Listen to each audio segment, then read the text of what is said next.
So what I'd like to do today is go over these and decide which is a goal and which is an action item. Because we had agreed in a previous meeting to differentiate between those two things. And then we can also, at the end of going over this list, add any additional goals that anyone feels have been not addressed by the previess plan. Arts, Yeah, well, Right. you know, Right, I mean, that's for the instance, right, arts, yeah. yes, I mean, And the, harbor, well, shellfishing, right. I met with, I don't think I've been to a meeting since I met with Nancy. I don't think so, you were going to meet with her. I met with her, but so I have a whole bunch of notes from her. So I was hoping that you could fill us up in on that, after we get rid of this housekeeping piece Yeah, so here. that just needs to be added to Oh, all sure, this. this is the beginning of an actual working list of goals Yes. that we've all agreed to. It's not the final list. And I apologize for my croaky voice. Last week I had a head cold, which seems to have left me with a lingering larynx issue. I took my temperature all week, Okay. I never went above my normal 97 degrees, so I think we're all set. And I stayed home from work. Yes, I am also at the, very, very tail end of a cold where I never had a fever. So, Just a full disclosure there. full disclosure, I'm surrounded. everybody just, Nobody will you look know, you down, nobody we'll be all touched their set. face. All right, so if we could just quickly start going through these. My typing obviously is all not that great because I spelled districts without the second T on the first one. I'm totally unfamiliar with this as a goal. It was listed in the original plan and it was noted to be ongoing in the original plan. I mean, from the 2016 grid adjustments. Anybody else know anything about that, power districts? What does the AE mean again? Alternative energy? I believe. Yeah, well, this came out of, I think I was on the committee at the time, it came out of when we were planning on building the wind turbines and we're going to have excessive Be able to excess. market it. Exactly. Uh-huh. But I think since then, this has kind of taken on a life of its own, and it's not as. I don't think this is going to go through as something that. I don't think this is worth putting in the plan. Okay, well, But my understanding of the arrays, the solar arrays, as opposed to the wind turbines, is that there's a process in place for selling the excess back for the town to make money on it. So I think this is really already in place, Yeah. even if it's, yeah, Yeah, there is a problem. all right, so Great. we can all run a line through that. Now, the next one is inventory all town buildings for energy efficiency. And this is something that actually, who was in my building last week with the DPW? Was it Rise? Rise. And they Yeah. were doing an energy efficiency assessment of all town buildings just last week. Oh, wow. So it is definitely ongoing because it's something the DPW organizes on a regular basis. But I think it's worth keeping in the yeah, plan. definitely. And I think that would be an action item I think myself. that's an action item, yeah. Okay. Of course, if you write AI, it becomes artificial intelligence, but we won't worry about that. That's coming too. We could make we could do a new column where it's just. action. Exactly. Yeah. The artificial intelligence, I read it was in the New York Times this morning about Amazon had created this artificial intelligence software to evaluate resumes and applications from people, to eliminate the bias in personal interviews. And because it uses an algorithm, and most of the applicants were male, and most of them went to male colleges, it recreated the biases that they were trying to eliminate. It favored men, because in the past, more men had applied than women. I've heard about It, yes, yes. It gave less credibility to all women colleges than co-ed or all male colleges. That's kind of sad. Yeah. All right, so the workforce housing thing is the same thing as far as I'm concerned. So shouldn't this go under Wait, Housing, It was originally under, community facilities. And one was for the fire department, and one's for the police department. I think that's an artificial construct myself, Mm-hmm. yeah, and I would put it under housing. Anybody else? But are have those a action thought? items? Yeah, I think it's an Yeah. action, Yeah. because they are a pretty good start on the planning for the Right. housing across from, on Lawrence Road there. Yeah, we're almost done with the RFP. That's what Kathleen Bacon was telling me last week. They were Yeah, doing we're really getting well. close, we're getting close. Okay. Now the next one is in blue, because I don't know what it means. I mean, I know what it means in general, but I don't know how this can be even a goal, because it has to be measurable.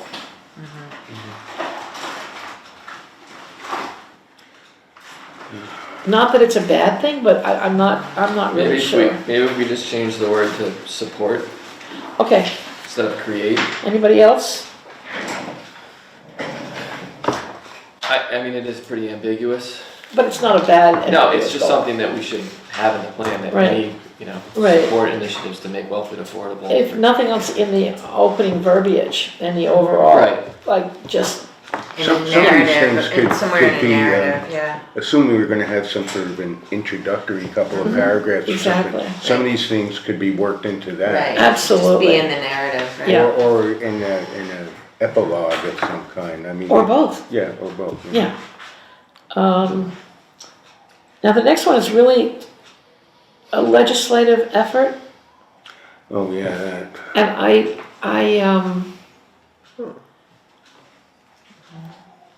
haven't seen much movement, in Boston to help make this happen. But both the Berkshires and the Cape the legislators are interested in getting this done.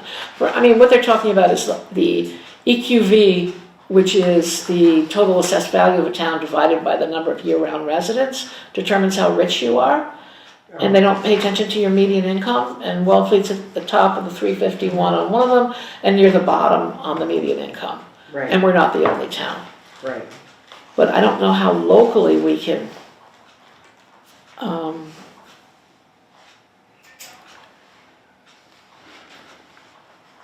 Well, it's the agenda for our state and, senators and representatives. I mean, maybe there is a part of the plan that is just part of, Like, when there is a legislative priority that's brought up about libraries, part of our responsibility is to push that agenda. And maybe it should be part of this plan to push that agenda, as a town, and we even get like templates for, amendments number blah, blah, blah, blah, blah, and we push those, we send those out. sure, to our and ask people to send them to their trustees. legislators. Exactly. yeah. So maybe in some way to try to create some government impact behind this. I don't know. It might be, to broaden it would make sense, to foster, relationships with our senators and Yeah. representatives, Yes. to effectuate all legislation that would benefit Right. Wellfleet, Right, and to help us disseminate that information to get the support. We hold office hours with Representative Peake and Senator Sear, and maybe we can even make that a bigger thing somehow. For individual constituents, but maybe we can, for the town. have. Well, it would, I think the collaboration, like if we knew, if I paid attention to your Right. schedule and knew when they were coming, we could fill up our little van and come over with a group of seniors who would advocate for their positions. Exactly. Right, exactly. It already exists, it's just a question of Right. creating the interaction. Right. And, And I knowing think- what the legislative agendas are, because that comes out, it's come out already, it comes out in like January. And then knowing where to look to see where the different pieces of that are and Sure. being able to advocate for those. Well, I'm sure because I get it from the COA directors I get and it the from EOEA point of view. Yeah, it's on the Yeah. Mass Board of Library Mhm, Commissioners exactly. website. But where's this? And can we ask about this? This And- is ed reform in general. I think that would be something to bring up during we could query Sarah and Julian and see if they're aware of anything. Right, because I spoke, there was a legislative breakfast, we have those every year, I'm sure you do too. Mhm. And we had one in Eastham my second year here, and it's a blizzard. So all of our speakers canceled. So I just said, okay, I'll make something up. And I spoke about like the other Wellfleet that people don't know about. And, when they think of Wellfleet, they think of it as this very wealthy. Wellfleet World. Right. And so I spoke about the other Wellfleet, and it was the year of the norovirus, and I spoke about, as such, there are all these shellfishermen in the library and what that meant for job seekers in the library, and I don't know, I don't remember the whole thing. But it had a big impact, and I ended up making a presentation at Mass Library Association conference on this kind of a thing. And so I know that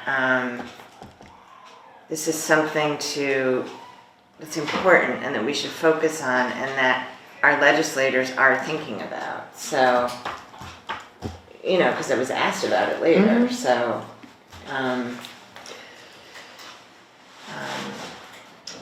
Yeah, I think it's a goal to work more closely with our legislators and have information go both ways. I'm going to put those words, work. Thank you. Yeah. Yeah, I think that's more the general goal, and then there may be specific. Right, and then they're Yeah. gonna change in any particular year. Like right now, we're in the middle of this health crisis, so our focus has changed for the moment from dredging to health crisis. Right, exactly. And Julian's been working diligently on mental health reform He's been legislation. great. He has been great with that. Okay. And they're both so accessible to us here. It's ridiculous that we're not working closer. They're both so easy to get to Wellfleet. I know. We're very lucky. We are very lucky. Not everybody who's representative commutes to Boston on the fast ferry out of Provincetown.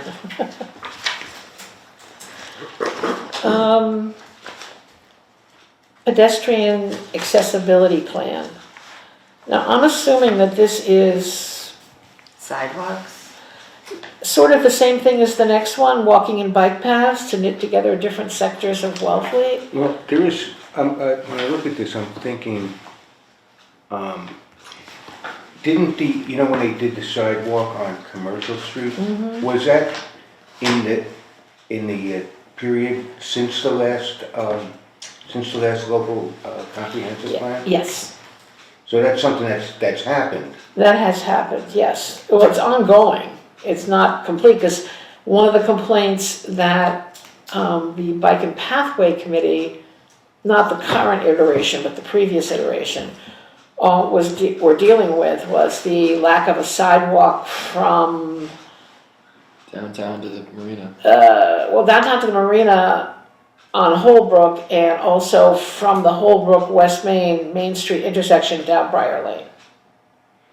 Ah, yes. Because it's really narrow and Scary. scary and the only way to achieve it is to dig up what people consider their front lawns. Well, when we did the downtown sidewalks, that went to town meeting. We had to approve that. That was that money's, they were approved. But what wasn't presented was a plan to take from downtown to the marina either via Holbrook or on Commercial. And so we just ended up paving the sidewalks, but we didn't widen them, and they're not accessible. You can't ride a bike on them. There's telephone poles. There's some spots on the sidewalk that are only that wide. And the problem with Commercial Street is it's narrower than the legal width right now. At some points it's 17 feet wide. Mm-hmm. Yeah. So you figure it's supposed to be 20 feet wide, 10 Yes. feet in each lane. And those, when they first put in the curbs, I mean, they did repave the sidewalks and they put new Yeah, marble curbstones in. I was always afraid I was gonna rip my tire because Yeah. someone came too close and I had to pull over. and- well, what happened, I mean, Tim Smith was the TA at the time, and he didn't wanna go down that road, so he just took the path of least resistance, and we ended up just doing that, which was, I think, a missed No, I opportunity, think it was but Tim King. Tim King? Tim King, the assistant town administrator, did that. That was his project. Because I remember when they staked out the town layout, it was in every, like on the other side of people's, for instance, the fence at the Holden Inn. The Yeah. stakes were inside Right, of their fence. And magically overnight, all the stakes got yeah, pulled up and disappeared. yeah, And then I think he backed down, because he was gonna push it back and widen it and make it appropriate, but then he got a lot of resistance from the individual property owners. but I think the bigger issue is, you know, the entire downtown area, like you said, Yeah.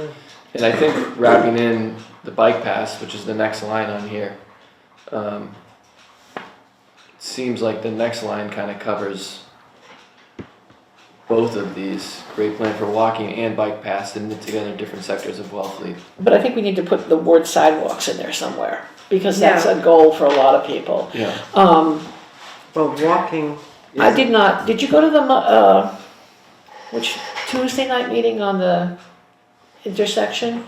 No. Because part of their mandate, because it's federal money, is to put sidewalks on both sides of any roads that are touched. And we had to get, years ago, a waiver from the state to allow the sidewalk only be on one side of Main Street.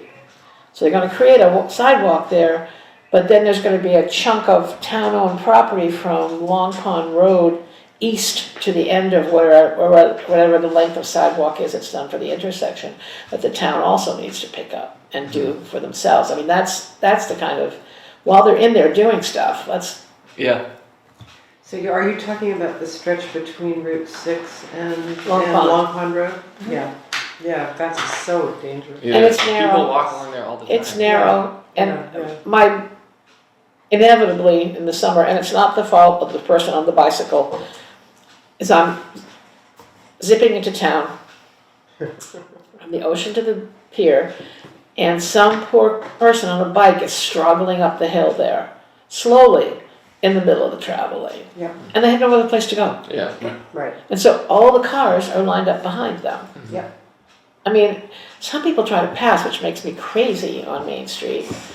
And I have been honked at because I refuse to pass a bicycle. Yeah. I'm like, really? So it's very dangerous in certain places.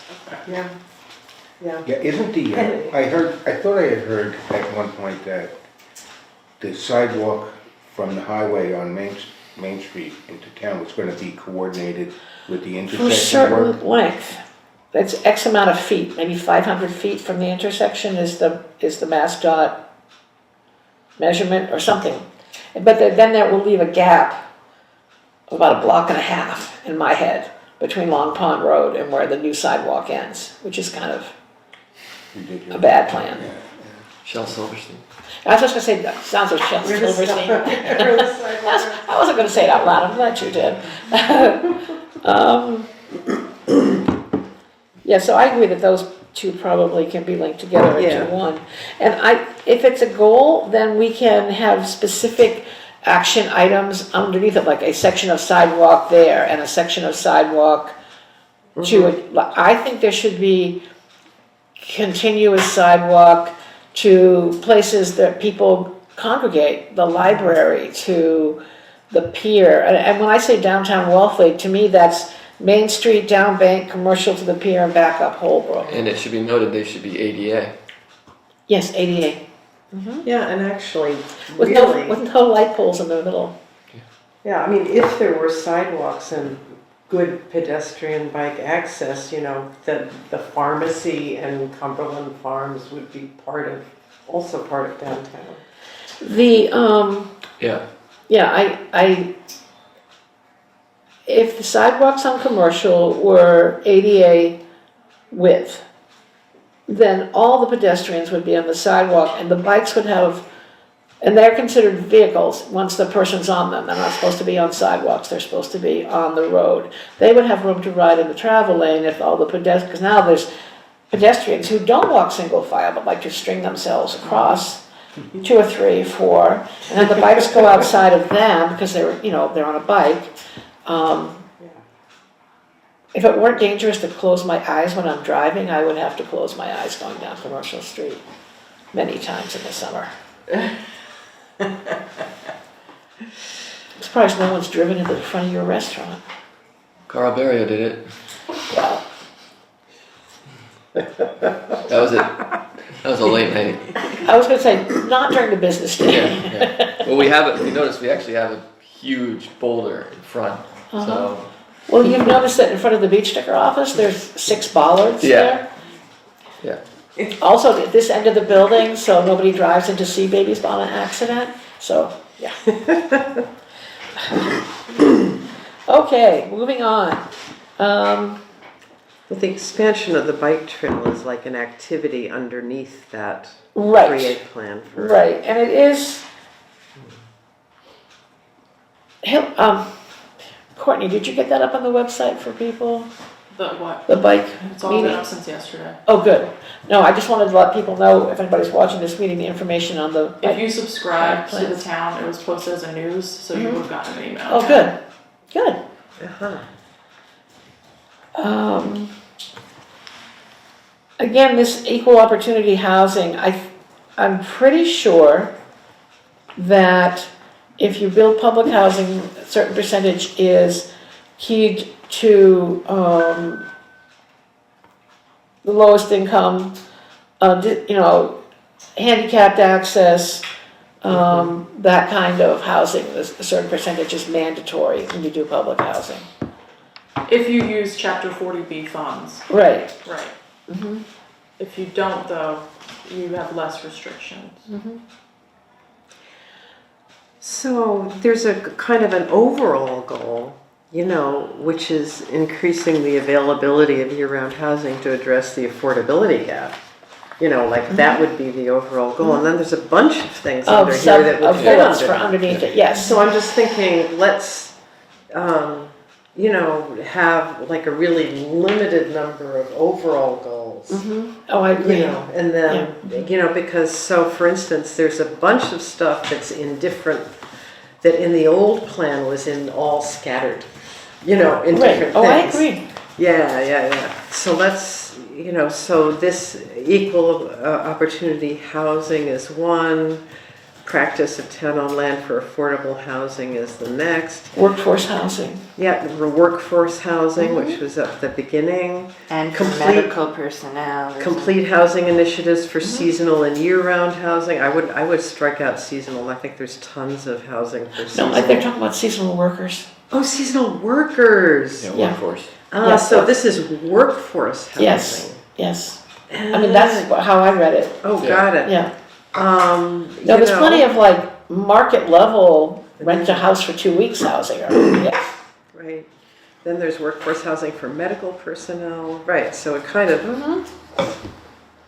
Not quite as daunting, but I think one of our personal goals on this committee would be to reduce the number of overall goals and cluster the common ones together. Okay, where are we? Update local needs assessment every 3 years. Now, I put this on here without any kind of ongoing, because there was nothing, and I'm not sure what kind of needs they were referring That's what I was to. just gonna ask. Yeah, I don't know. It's under community housing, so maybe it's housing needs. Yeah. I think you have to Yes, ask that's Elaine. housing. I think we have to ask you Yeah, on that. it's under CH. CH2A, which is Wellfleet Housing Authority. Right. It's probably mandated that they have to do something. I'm pretty sure, that's why I'm gonna wait for, the whole housing thing, in terms of legislation and regulation, we wait for Elaine, because she's definitely the expert on this. Well, And she'll be it's- back from Mexico in a few It's weeks. really kind of, I don't want to say cloudy, but when you're trying to just, like, when we're working on this RFP and we're thinking of percentages and stuff, we spend a lot of time kicking it around. What we were, because the idea is that you want to get developers interested, Right, and you don't want to scare away people that might otherwise be. And then what happens, once we say we pick a developer, we're done. There's no building committee or anything like that. Right. It's not a town project, it's a private enterprise. And, so it's kind of tricky, and we're trying to. I know, Are you talking about for like the ball field area? Or Yeah. when Truro opened, was it Sally's Way? Maybe it's, I don't know. They were surprised because there were 3 times as many applications for one bedroom or studio apartments with 1-person households as they anticipated or had capacity for.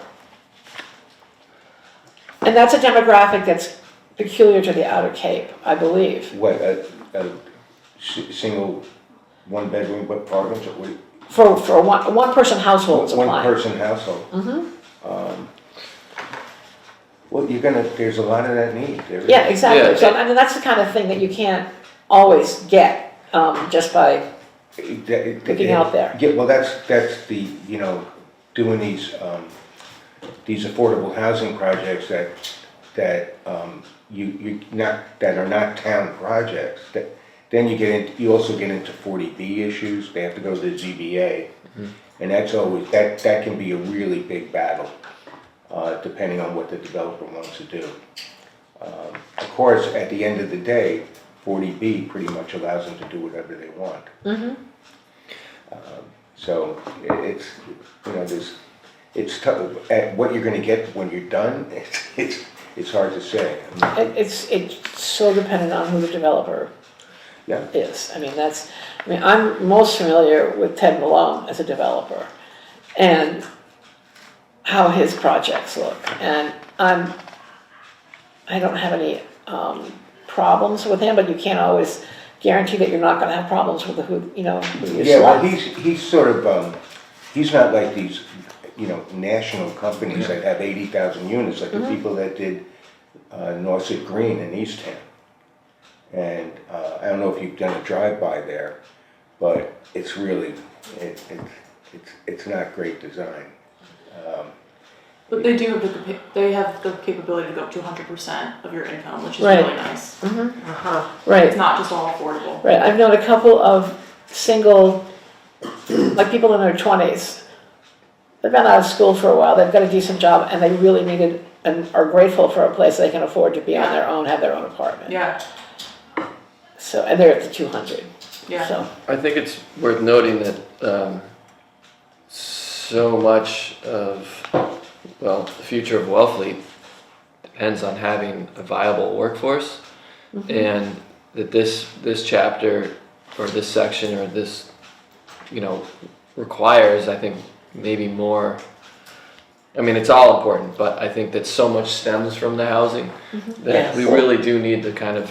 one of the mandatory sections for the, required by the commission is a housing plan. Yeah, And luckily, we have one that was created within the last 2 years, yeah, so that we can have that, and it is one of the big sections that's required. yeah. So, I agree with you.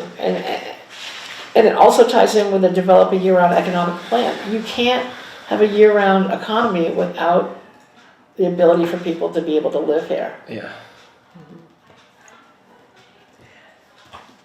I don't know if there's, the big issue that has come in front of the planning board is the accessory dwelling units that are not necessarily affordable, that Right, that's the new, fall under right. 40B. I don't know if there's, I'm not speaking really as a representative of the planning board right now because it's all, people agreed that it was complicated, but one of the goals that we set was to both lower the administrative barriers and increase the incentives for homeowners to create the affordable accessory dwelling units that the current bylaw has created so many barriers that even a lot of the 15 that were originally approved, kind of dropped out of the program because they didn't file the yearly, Yeah. paperwork or whatever. And, and another person kind of spoke up and said that actually the incentive is so small that, given the rents that can be charged, it's, the homeowner can end up losing money. And so I think there's something about, we could put something that is more like an action item, I think, in here about improving the affordable, or improving the incentives. What kind of incentives were you? Well, Tax like breaks. people talked about actually a bigger break on the property tax. Yeah. Right, as the main available incentive to the town. I mean, the other thing about the just regular accessory dwelling units is where I get a little confused, is because so many people already have these. Oh, yeah. And I guess it's because it fits in within the the capacity of their sewer system, of their septic system. You have to have enough bedrooms in your system. Yeah, right. But But that is, yeah, but all those people technically can't put a kitchen in those units, so they might have a bedroom above a garage, or they might have a area but everybody kind of skirts around that to some degree. people talk about there being like a Sink and a microwave. Yeah, Yeah, I know, yeah. but that also it's not conducive to trying to, let's say you have a couple with a young child, for instance. No, and it's fine for Right. two 20-somethings who are working. And they Exactly. can share an apartment and it's fine for them. But it's not. But you can't raise a family. So I don't see that as a legitimate avenue unless the units are actually habitable by a young family, as really addressing, that's really what we're talking about. We're not just necessarily talking about, although we need housing for the younger couples that might not, but, to actually, for this town to flourish, people need to have roots here. Yes. And in order to have roots, they need to have a viable living Yes. opportunity. Not just a microwave and a sink. Exactly. You know? That's a summer worker setup. Yeah. Yeah. So I agree with you completely, but Yeah. incentivizing homeowners to do that. I mean, I just think the accessory housing is a small little first step. I don't see that as any type of solution that's going to ease the burden on people in the town.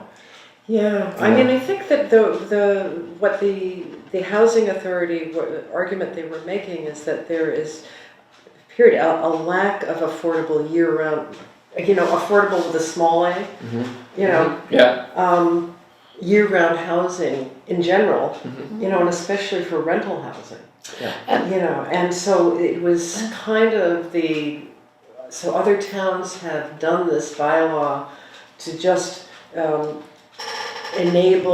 increase the availability of year-round rental housing without putting any kind of income, cap, or just to have a larger pool Yeah, absolutely. of year-round Yeah. housing available that, Well, that could be rental. Yeah. I agree that it's going to be a patchwork solution.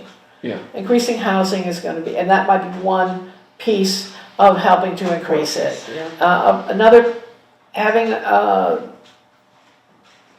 basically a mother-in-law apartment is what it turns out to be. It's also useful for the population of seniors who have enough room to do that and want live-in help, but they don't want them living in the bedroom next to them. They want them, and they can offer them separate housing in return for Yes. the services they provide. And that would do two things. Would do the housing, and it would allow people to stay in their houses longer as they age. So it could work for all age groups. Not just the younger people, it could work for the older people too, who tend to have bigger houses without as much use of the space as they used to need. And I think I brought it up before, but I'll come back to it. But I'm not exactly clear of what is allowed with regards to apartment complexes, and what qualifies as an apartment building and not an apartment building, and, if there's even opportunity or land available to build anything like that in Wellfleet.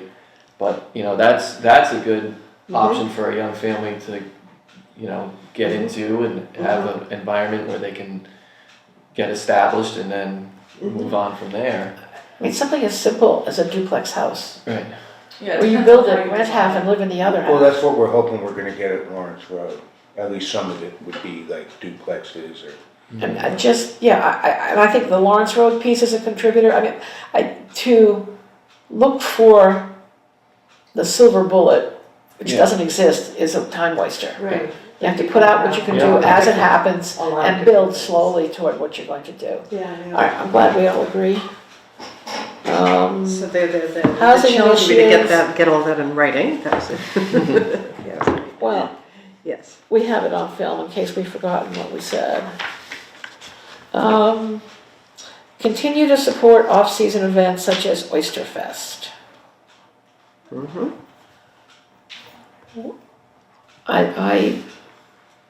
Building the shoulder seasons is certainly a, This came out of the Economic Development Committee, right? uh-huh, Yeah. yeah.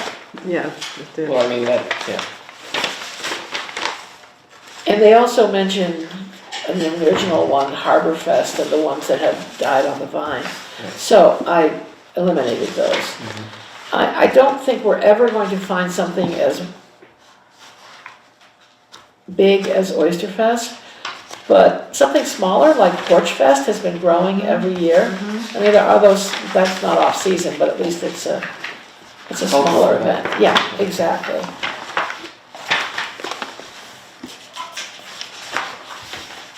And that could be an action item in like this type of thing I've been thinking about with arts and culture. Exactly, exactly. And I just added Porch Fest to that list, but, Yeah, good. and. Right, 'cause we that's have a whole- art, we have Art Week that we've been, Mhm. trying Yeah. to make these things, create these sort of off-season, Well, I think something like Art Week, I think is really, I cannot tell you how many people have said, oh, I'm gonna get to the Uncle Tim's bridge lighting this year. And they heard about it from last year, was sorry they missed it, and they're looking forward to it. So that will grow with your efforts, the two of you. The lighting of the lobster pots in Provincetown Oh, yeah. is a huge event. And it started out as like a handful of people. Yeah, and it's Yeah. it's a bunch of lobster pots with light bulbs on them. And red bows. But it's a thing. It's a thing. It's a And then, and it's a thing. And it's a towny thing. I think that's why it's so appealing. It's Yeah. off-season and it's a towny thing. right. And we want to foster that sense of community, that off-season sense of community. But that was done by a volunteer, really community-oriented guy that had a fun idea. And a lot of lobster pots. A lot of people like kind of. So it doesn't, this stuff, it's kind of like when we see the word support, support off-season events or develop, like, who are we really talking to? Who's You show up. Who's You gonna support them Yeah. by showing up. But who? I mean, is it like some of these things are obviously I directed think we at have the to talk about town? money. I think we have to also be thinking about money. I think we have to talk about supporting, for instance, the initiatives, the cultural council, the cultural district, the funding sources that go into these kinds of things. Right. Yeah. I think we have to talk about that also. I think we have to say, and even if it's just a couple $100s here and there, I think that's really important. I think we have to. I think that's a piece of this. Is that we're talking about public support. Well, I think now that we have the room rental revenue stream, and I know they've had early discussions about where it's going to go, it might be worthwhile talking or bringing a proposal for a certain percentage, 1%, 0.5%, to be dedicated to micro grants for initiatives like Right. this. Yes, Right. absolutely. I mean, we do have that revenue stream. We're not asking for 30% of it or 20% of it, just a small percentage just to I mean, that's where the VSB gets their money, is from the, in Provincetown, from the, rooms tax. That's where, and they, of course, have a lot more dollars than we do, because they have a lot more rooms than we do.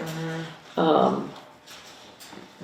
But we do have there's the tax on meals, and we do get a percentage of rooms in Wellfleet, the percentage of that goes into the tourism fund, Right. which doesn't really go anywhere. I mean, that money's now just goes into the general fund, not that, but there's something that could be Right. pulled out and say, this was supposed to be used Right. for these other purposes. Right, and I think people in town meeting, because we would end up in town meeting with this as a proposal, are always more willing to discuss taking it from a revenue stream that's not taxation, that's not raise and appropriate. Yes, It comes from another source that won't dip into their pockets. yep, And I think that's to their credit. I mean, I think that's all in the understanding that that's part of economic development, yeah.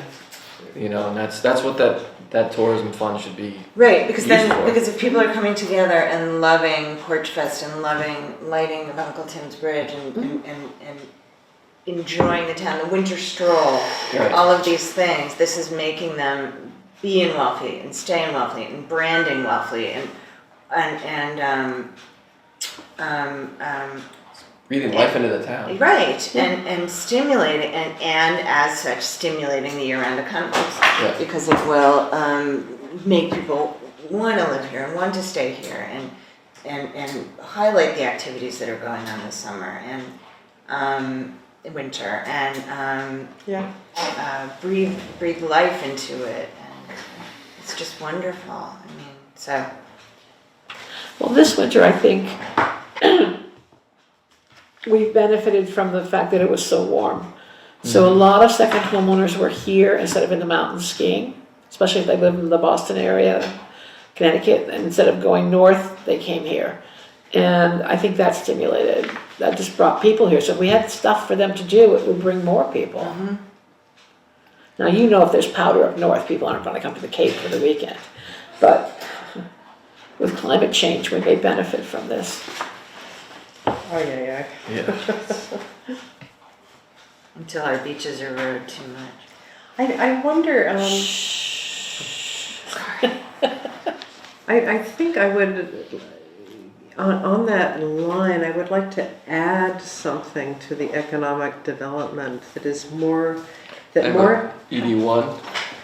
ED1, yeah, that more has to do with, there's kind of two, in my mind, there's two divisions here. One is, promoting the viability of current employment sectors such as shellfishing, construction, culture and arts. And then there's another, which is, how do you foster new business and employment opportunities? So your microcredit, or somebody's microcredit idea, could be expanded to be not just for new community building, activities that maybe only need $200, but having some kind of pool of startup funds for people who want to start new businesses here. And I know there's no economic town committee in charge of economic development. So it's There once was. yeah, so I think that it's kind of in my mind, it's kind of a gap in but nobody wants to Well, there's propose a no new point in committee. having a town committee unless you have funding for them to distribute. Yeah, exactly. And we do have the Community Development Corporation in Eastham, which is an amazing organization that supports shellfishing industry by giving out loans and some grants and helps them organize their business. So there is a resource. Right, and they also do classes for new business owners. Yeah, Uh-huh. yeah. So the CDC is. So maybe we just need to A better partnerships. network of the Yeah. people who are looking to do this with the CDP and send them in their Yeah, direction. CDP, sorry. Yeah, It's it is a CDC. CDC, but It's they're- CDC. they're- You yeah. just have that on your mind. Yeah, I know, right? Yeah. And are they funded by the state and the federal government? They have some funding from the state, but a lot of it is private donations. Oh, Interesting. Yeah, they do a lot of fundraising. Ah. They also manage the, They're doing a lot with our Housing. housing right now, yeah. the Fred Bellway, they manage that. I think they're like our new part-time housing coordinator. That's Mhm. one of their new services. Yep. Oh, wow. I mean, Yep. for instance, I mean, when I was on the SPAT committee, we partnered with them and created, I think it was a $75,000 or $100,000 fund available for Wellfleet shell fishermen to work with them to get a loan to start, whatever money they need to start or continue their business. Oh, that's great. So, but it was not as well used as we thought it would have been. For whatever reason, maybe the paperwork part of it. Well, it's in Eastham. But it's in Eastham, but it's like, that was the only resource that we had Well, to yeah. partner with. Yeah, I think it would be something like that, and I know it seems simple, but if they manage the CDBG grant for housing rehab and childcare, and Wellfleet this year is once again back in the pool. But we always had the person that did the intake for the housing rehab grants come here and see Wellfleet people Right. in this building, so you didn't have to go anyplace but Wellfleet. Yeah. And it's one less barrier for Yeah. people. We had that during the norovirus at the library. We had people for people in the shellfishing industry who had paperwork to fill in. and Right. Come to the library. Aha. It just makes it that much more, when you're in crisis for whatever reason, to have Yeah, one less a barrier. local place to go as opposed to a place you may not have been yet. It just reduces that one last barrier. So I think that we should take existing resources and provide, the Social and Human Services Committee requires that the services be provided to Wellfleet clients in the town of Wellfleet. Direct services. So, and it does, facilitate that. Okay. Let's see, it's 9:30, another half hour. Marina restoration support and dredging of the harbor and a maintenance plan for dredging. I'm not sure what the marina restoration project is, That and whether it's still underway or whether it's been completed. That is what I reported on, if you remember, maybe the meeting before last, that most of that has been completed. But there's another phase, for instance, the bathrooms. The upgrading of the facilities. Like I said, they've done a lot of the, I don't know. That would be the if gas that's tanks too, I would assume. The gas tanks, I think, Yeah. are the top part of it. But I think that might be something that we could bullet point out so that people know what. Exactly. And it might be also good at that point to put what's been completed to date and what's still going to be Right. completed. Yeah. Now, HR4, they have completed the hydrodynamic modeling on the Herring River project, if I'm Yes, not, they've done, okay. it's done. So we can get rid of HR4. But there's the next steps in the Herring River project. I don't know if anybody here was at the Monday meeting. I was Wasn't- not, I talked to somebody who was there. There were a lot of Apparently people. it went well. Yeah. Yeah. So that's kind of, it's on track. That's my quick summary from someone said that Yeah. it is. would you agree, Courtney? I had to stand in the hallway for most of it because it was very crowded, but from what I heard, yes. They've decided to phase it because of, the concerns from people. So it is on track though. It's goodness. Well, I know when they restored the marshes at Hatches Harbor all those years ago, the first 2 years, they increased the water flow by 10%. And then the overall impact was so much less than they anticipated that subsequent years they were able to increase it more per year. So with any luck, we'll have the same. Yeah. Okay, HM7, this is something that Janet Reinhardt has mentioned over the last year and more recently again. I don't know where the selectmen are with that. Do you know, Courtney? With an overall plan for the marina and Mayo Beach area? There might be an upcoming meeting, but I have not been told to schedule one yet. Okay. So we'll wait for that. And I know Janet's reasoning is she doesn't want things put willy-nilly in that area until there's a plan, an overall plan. What does HM stand for? Harbor and Marina.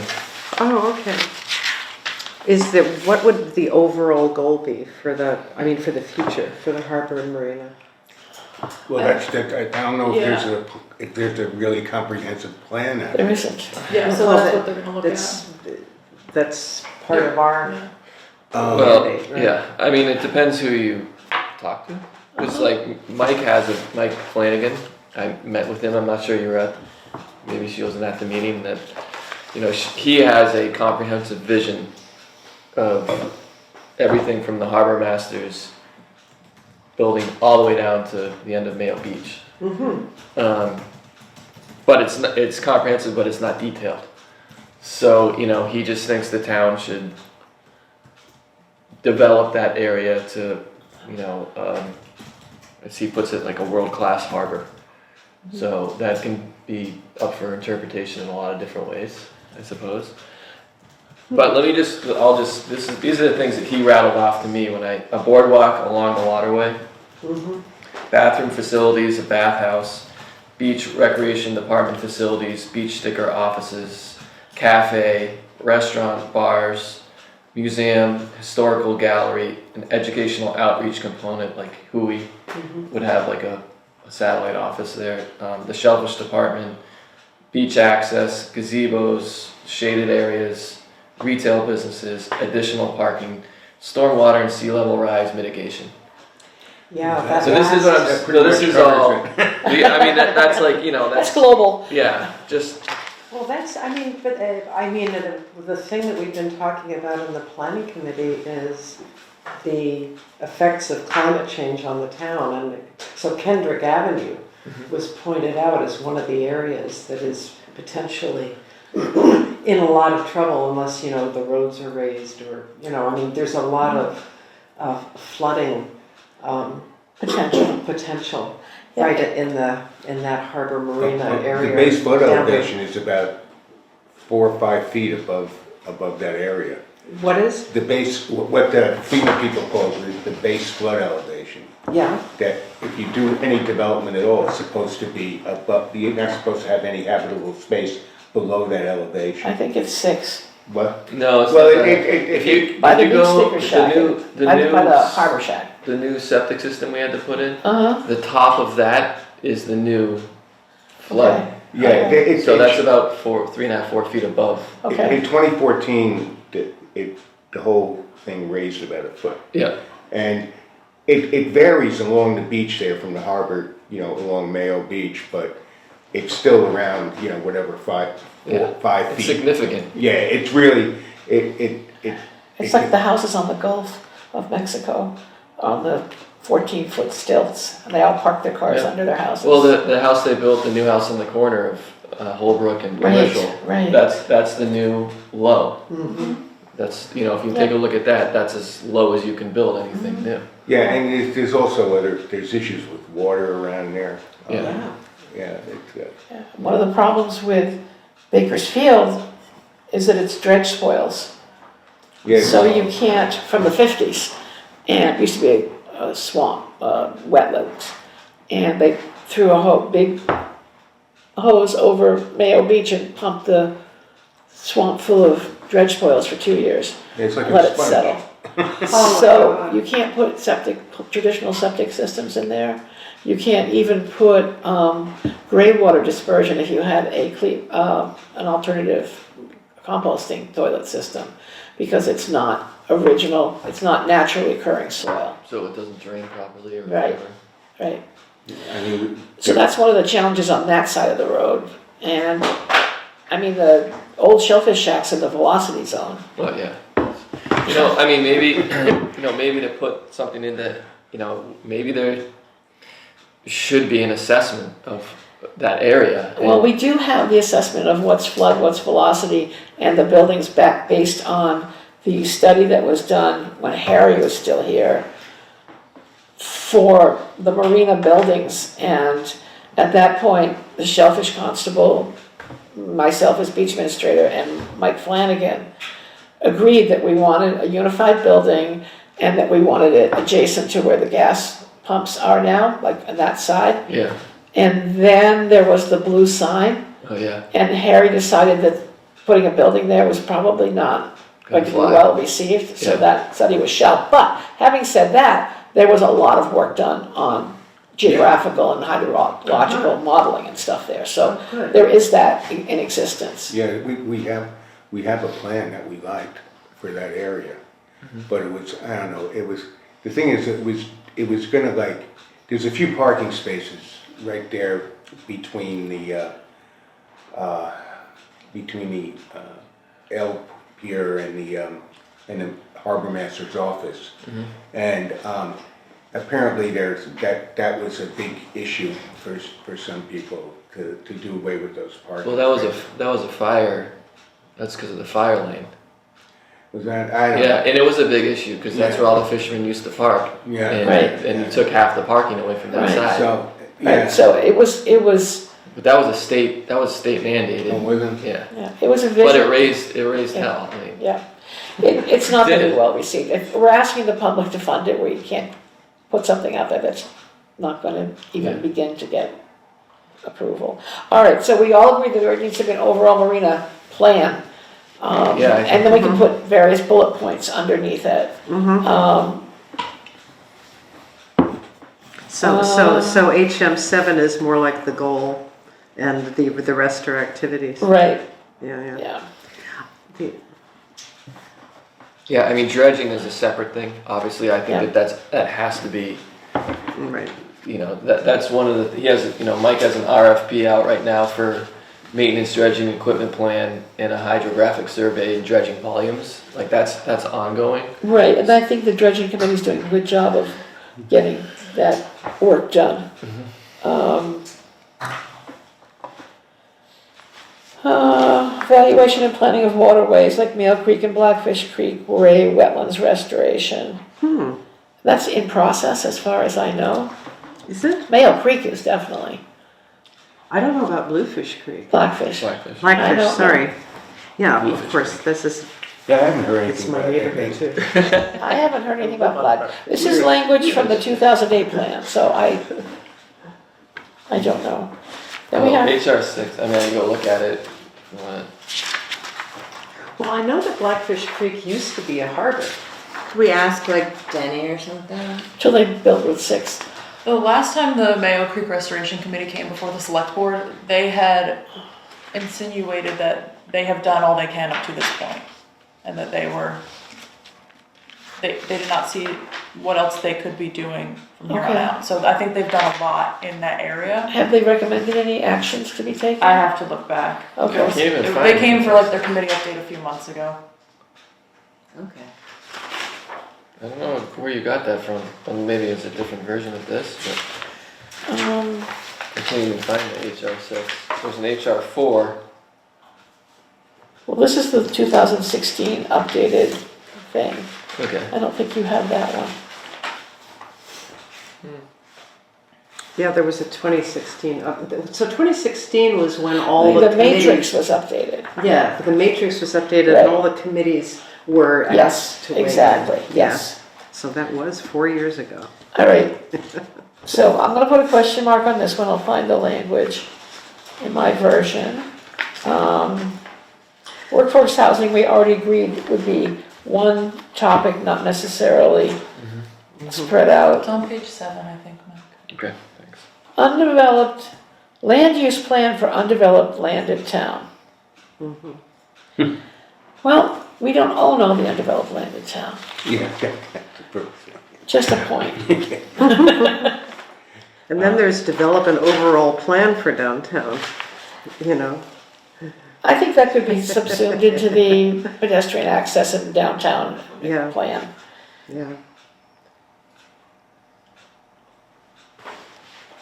And I know we had talked about the Route 6 corridor and business development or development on that before. And we can't, I mean, all the curb cuts are under MassDOT, if I'm correct. And I just don't know what the bylaws are for the Route 6 corridor. In terms of zoning. Yeah, I don't know them offhand. There is stuff in there. So there's a question there. Stormwater and flood management plan. I think we have to ask Jay Norton about that one. Well, yeah, this is like it kind of echoes HR 6 that we had the question mark about. Right, Yeah. exactly. So I think those two need to be collapsed anyway. Plus which the upgrade stormwater mitigation plan is basically the same. I mean, I'm wondering also whether all of this should be subsumed under a larger goal that has to do with mitigating the effects of climate change in Wellfleet. You know, I mean, Probably, it's probably. increased storms, you know, Yeah. higher sea levels, the combination of the two. Higher water levels in general. I mean, Yeah. I'm gonna take out the set of stairs at Long Pond that goes down the hill because for the last 3 summers they've ended in the water and people are slipping on them because they're nasty. So there's no way we can create a beach. There used to be a beach there. There's no beach there now. And it's not going down. So it's a safety measure to take the stairs out and revegetate that area. Yeah. Wow. So it's little things like that. Yeah, but I think there is this larger goal that probably needs to be front and center in the local comprehensive plan, which I is think about climate change is a mitigating the big effects topic. of climate change, because it's the combination of more severe storms, milder winters, which increases insects and stuff, and the sea level rise. And the energy cost is going to drop in the winter because we're not going to use much fuel oil and increase in the summer because we're going to use more air conditioning. Yeah. So There's a whole Yeah. raft of Yeah. effects that the planet, that town needs to. and then there's be also the migration of the different species in the ocean because the ocean water is warming. Oh, Yeah. Yeah, I mean, we also could have a catastrophic effect to the shellfishing community. Exactly. You know, that, Yeah. not, you know, what do you, how The do you plan for that? acidification of the salt water. Yeah, I mean, you I mean, I can't don't plan know. for it. Yeah. Is that part of your shellfishing report that you were going to? I don't remember, I'd have to look at the notes. Do we also have in here, because I'm thinking about this now, But what? like emergency management, some kind of, you know, we just had tornadoes in the area, we just had, Coronavirus? well, I don't know, do we need to have something, some kind of emergency? I think it's in existence. The county has an regional emergency management committee, Right. of which our chief of police and fire chief are members. Right. And so the emergency planning starts with the REPC, and then it trickles down to the individual towns, and it's all linked. Their communications are linked. They operate under the uniform system of custody and control of resources during the emergency. That's why we have regional shelters. So I think it's pretty well in hand. I really do. And I think we just have to maybe acknowledge it, but not necessarily make any recommendations. I know every person that I've talked to wants their own personal shelter in their own personal town. Right, no, I wasn't even talking to about that, I was talking more about, information and,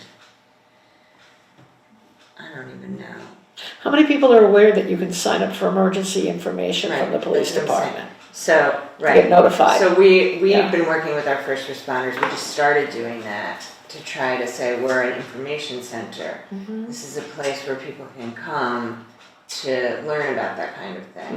Mm-hmm. We became part of this organization, Communities Respond to Extreme Weather, to have programming about that sort of climate change stuff. And I don't know, which leads to hoarding, because everybody panics because they're gonna stockpile what they need. No, it's really not. No, I don't mean that your program does, but Yeah. some discussions like that Yeah, do no, but need, this is with professionals that really Right. talk about, right, and,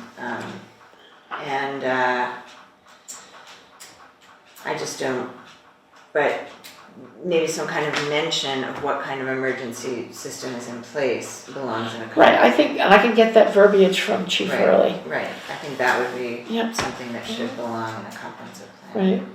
And I think there's also, there's information that's passed out annually of what you need to do to prepare for a power outage.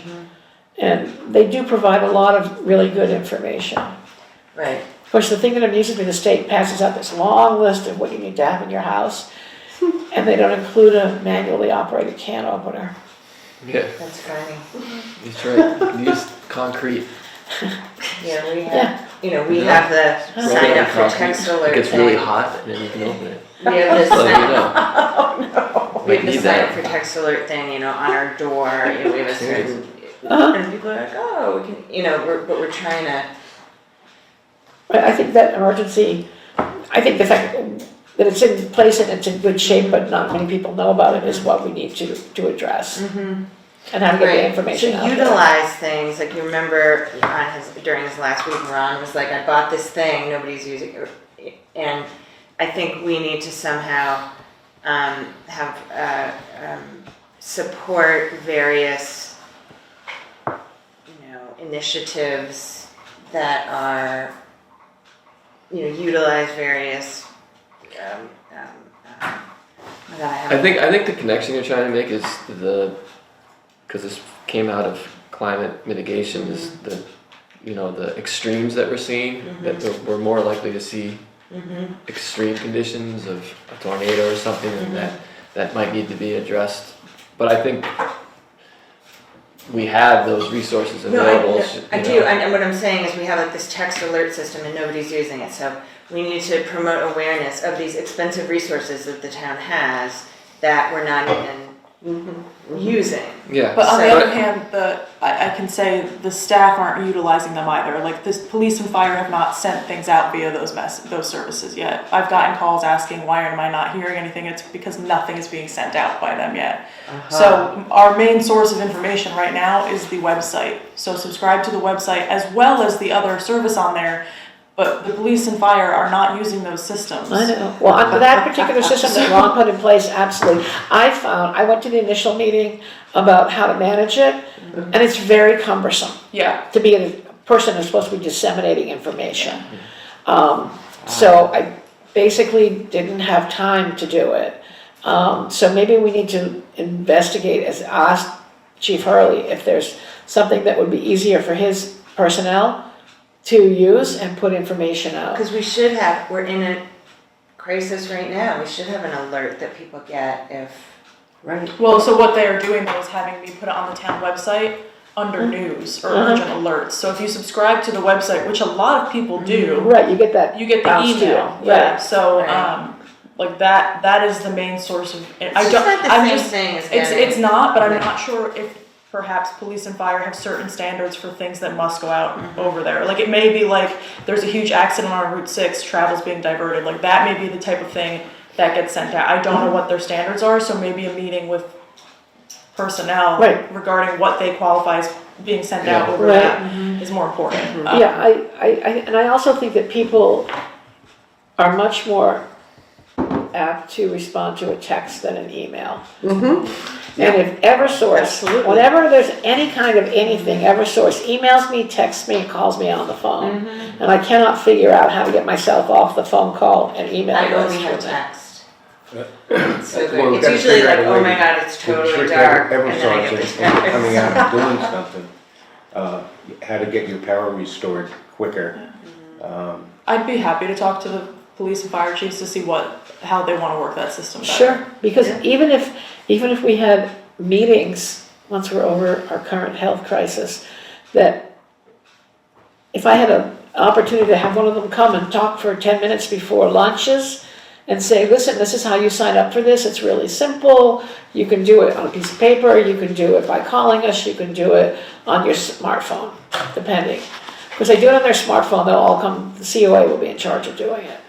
So, but that's fine, that's why we're here. That's why we're here too, we Yeah. can help with that. COA and the library can help people with that kind of stuff. I did find information on the Mayo Creek Restoration Committee. So they were formed to only be 3 years. They all served for 5, and they completed their charge as a committee. And the end notion they gave to the select board was that it was moved. This was at their June 25th meeting.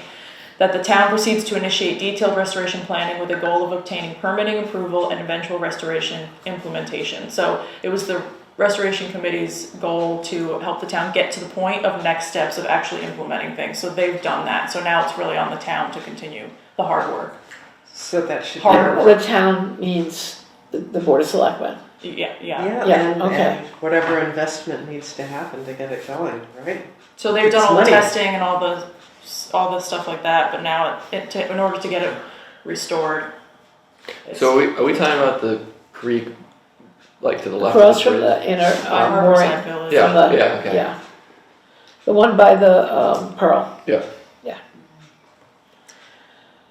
Okay, 10 minutes, I'd like to get through this list if we can. Can we kind of, sorry, but I want to just propose a goal on emergency systems to kind of just wrap up that. I mean, Okay, maybe our goal is to, promote and streamline, all emergency alert systems in the town. You still don't have all the, And then there can be a bunch of action items that we've mentioned at this meeting. Right now, I'll we're start by looking at, talking to the emergency management chiefs Thank and you. see what they think is Yeah. the best route. But I think we should have a goal like that. they're looking at proposals for a new phone system. That will, everybody, entire town,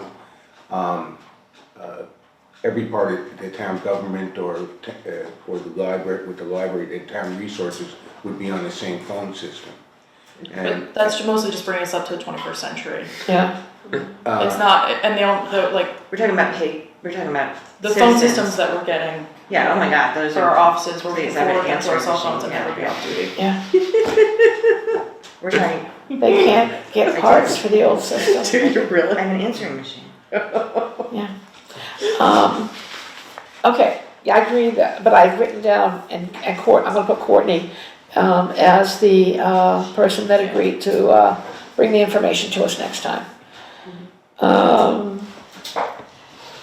7. Second page. Oh, no, I'm sorry, continue determination of which town-owned property should be under the custody and control of the CONSCOM. And I'm not, my question is, how many properties are under the custody and control of the CONSCOM at this point? I have no idea. what do they mean by custody? I don't know. I didn't know there was such a thing. No, so that's a questionable goal, but it was listed as ongoing in the matrix that from 2016, so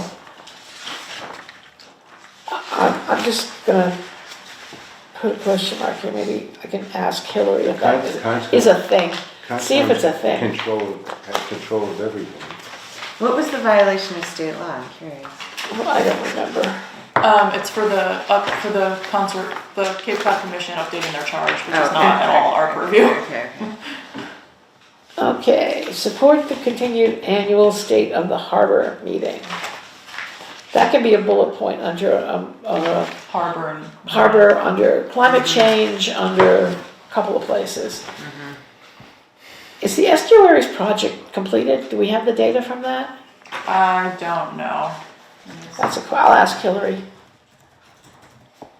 I spent many a morning out of the boat taking water samples.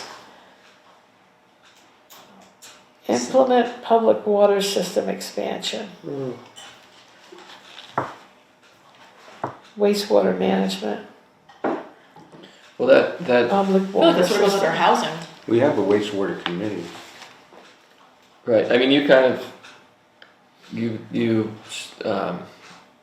took out, I think, a key word in there, which is the water master plan. Uh-huh, So I think it should refer back to the water master plan, which, I don't think it, that that entire build out is fairly extensive. And it's phased over a number of years, so I don't What even does it know. need? So it already exists. It exists, so, but Yeah, it's kind of an as-need basis. Right, Like right now, it's as far out as Cumberland Farms. like we thought for a while it was going down Briar Lane to Outer Cape Health, and then they got water on their own Right. property. So that's a Stop different there, thing, yeah. yeah. But I think it should refer back to the You're right, I should not have deleted that. water master plan Yeah, I'll itself. put that back Because there is in. a plan. Wastewater management plan for the town, is that the 208 plan that they're working on? I think so. I'm a little fuzzy about how that's working right now.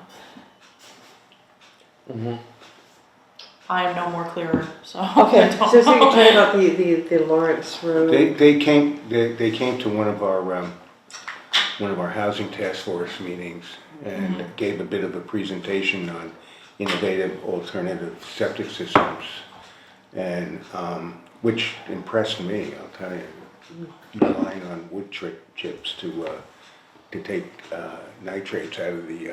yeah, that's a real cool system, isn't it? Yeah. I don't know if we're gonna use it or not. We may not have much control over what they use, but we talk about that stuff in terms of what we need to put in the RFP, if anything. Right, Well, I think this is a pretty important thing that does need to be addressed, because there's been lots of discussion about regionalizing a wastewater system, sharing between towns. Or, because this is gonna be, besides, maybe climate mitigation, this would be the largest ticket item that the town is gonna face in the next 20 years. right. So, and it also ties into development, and it ties into Harbor Health, harbor health, it ties into Climate change. climate change, and Yeah. and housing. Yeah. Yeah. All of that. and I think that the towns like, well, Eastham has seen the light and put in their Water system. Yeah.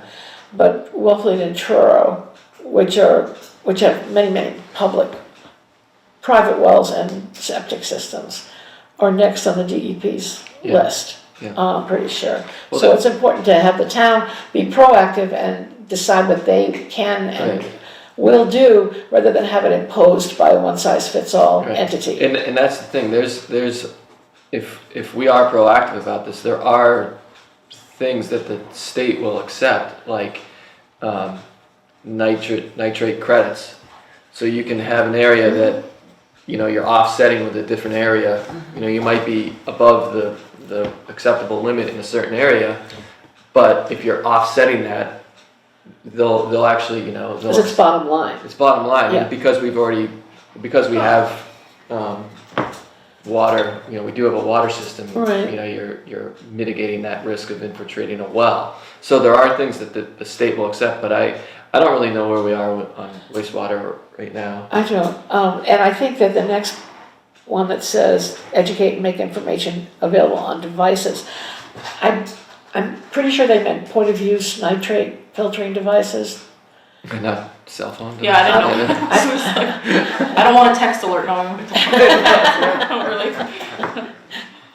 No, I'm guessing that's what they meant by devices, which will be part of the, instead of having a giant wastewater system, to have, Smaller clusters. smaller clusters of entities that will, pond studies. There's always pond studies. Since 2008, I've been or maybe, I think it was about 2010 we put it together, a ponds working group that's a collaboration of the towns of Wellfleet and Truro and the Cape Cod National Seashore. And annual testing and water quality testing and clarity testing and maintenance of the publicly accessed areas to mitigate erosion or damage. So I think it's pretty well in hand, because I was it used to be very territorial, it's their land or your land or my land. And earlier this winter, I got an email from a scientist at the Cape Cod National Seashore Lab in North Truro that he had been at this pond, I think it was Great Pond. He goes, I don't know if they're your stairs or our stairs, but they need X, Y, and Z. And that was really cool to me because I thought, he doesn't know or care whose stairs they are, but he's just letting everybody know that might be responsible, that they need to take care of it. So I think that we've succeeded not only on the physical, but on the psychological, collaborative side of that to a greater extent than not. It's great. And we also have the NRAB who are very involved in that continuation of that process. Is there an annual audit of land bank properties in Wellfleet? Do we know? No, not that I know of. What do you mean by audit? I don't know either. And what is the land bank? I don't know if we have a land. I don't think the land bank, I think this might be We have a, a conservation trust, is the Yeah, closest that's thing we have. different. yeah, so, okay. Out. Water quality, we had that discussion. And the last one is acquire land linking existing open space parcels, especially those that enhance shoreline access. And I think the Conservation Trust does a really good job of acquiring linking properties for themselves. I don't know what the town is doing about these. I think they're If relying on the anything. Conservation Trust. I think so. Yeah. I think so. So, next, Well, what would the overall goal be for the water systems? Like if we were going to characterize what. I think what we water and wanted to wastewater achieve. would be a topic area, and then underneath there would be goals and action items. Yeah, yeah. I think the whole, and like as Mac was saying, it's not just water and wastewater, it links to a number of other efforts, so I think it needs to be its own topic. Mm-hmm. I think the first step is to, we developed that master plan, the water plan in 2008 or maybe earlier. Mm-hmm. And I think it would be good to revisit what are the needs. I don't know if the needs have changed or. Yeah, we can talk to the water commissioners and see Right. what their perspective is. Okay, let me reach out to them. Who's the chair now? Is it Jim? For water commissioners, Yeah, Jim Hood. yeah. So, this was great, thank you so much for doing this. Yes. You're welcome. Yeah. It's a start. Really So- helpful. I'm thinking we still have to go over shellfishing. Yes. The arts, we still have to go over the schools. We have to add the new topics Right. Yeah. next time. We're gonna do the new Shellfishing? topics, yeah. Let's make an agenda. Shellfishing. Shellfishing, harbor, and arts And Arts schools. and Culture. schools. What about health? I mean, I'm thinking of the current health crisis, and we hardly ever mention out-of-Cape health services. You know, we talk about the health, the health committee, but I think there is something about health that has to do with, I don't know. It just feels like a topic that No, I we- don't disagree at all. I Yeah. just think that it needs to be on a future agenda. But I think if we do Yeah. arts and shellfishing next time, that will Next be time. a Arts and robust shellfishing will be agenda. enough, okay. Yeah, Okay. and I want to be able to discuss it in depth. I don't want to gloss over it. Okay. All right, what I'll do is have a nicely typed out thing and email it out to everybody so Okay, you can have thank you. a copy. What I have now is sort of like paragraph format with what would be the best form for everybody? Bullets, Yeah. Bullets. Nancy gave me this. Yep. Which, or numbered paragraphs. just Okay. like numbered sentences with like Ah. what the goals are and action items. Oh, so, Yeah. and that's from, The Nancy's Shellfish gonna- Constable. okay. Do you want to We could, make a copy of this now? I will make a- Two-sided. I'll make a copy and And then actually I'll send scan it- it. I'll scan it. I'll scan it. If you want to keep, or whatever. Uh-uh. both sides, yeah. Why don't you keep that and scan it to me and then I'll. Okay, that makes sense. Yeah. All right. All right. Any other topics before we adjourn? Thank you all for coming. I would entertain a motion to adjourn. So moved. Is there a second? Jennifer is a second. All those in favor? Aye. Aye. See you in 2 weeks, guys.